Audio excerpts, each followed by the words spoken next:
So this is a little bit shorter of a pre-conversation than I had hoped. I was researching her.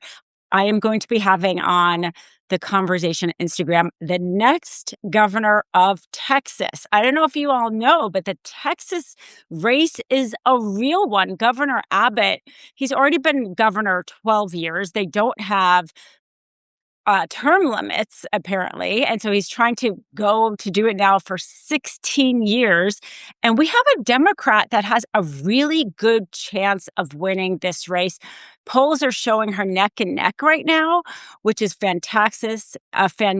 Texas for Texas, fantastic. It's Texas State Representative Gina Hinojosa. I don't know if you guys, Ben actually interviewed her not that long ago for Substack. So some of you may have caught Ben's interview with her, but she's going to be on this Instagram Live, the conversation show that I've started. And her story is fantastic.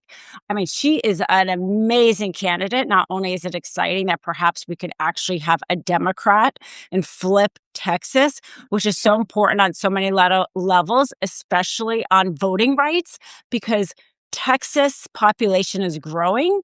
And as we know, the Republicans are going to continue to try to gerrymander and redistrict. And if we don't have a Democrat at the top who can veto things, we are talking about real dilution of Democrat voters' ability to pick their constituents. That's what this is about, frankly. So she does not take any corporate PAC money. She's been endorsed by Citizens United.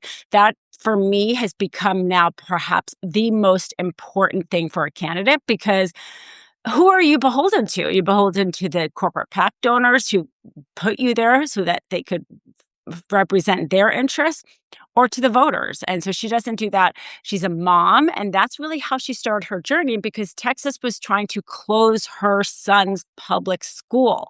That galvanized her. It inspired her to motivate her fight back. She ended up running for a school board seat, won, and then was able to stop her son's school from closing.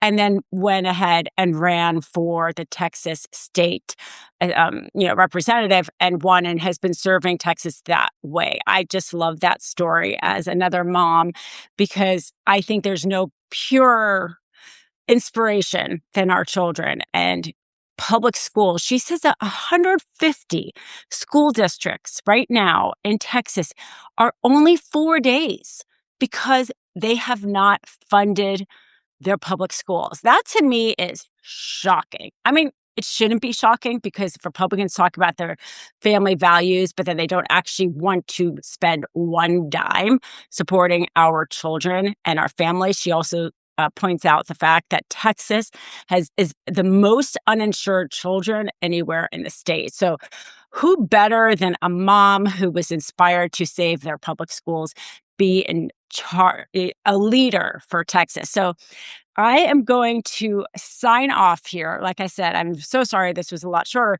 but those of you who can, please join me in about 5 minutes over on the Instagram Live.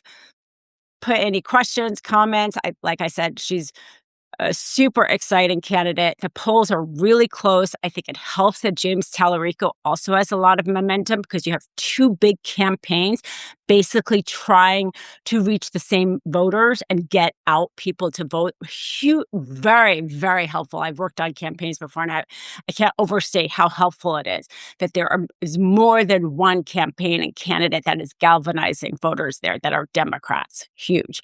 And then after the conversation, I am going to try to come back here for a little bit of a post conversation for you all. So hopefully we'll see you on Instagram Live, and I'll try to pop back in here afterwards and get all your thoughts on it. See you soon.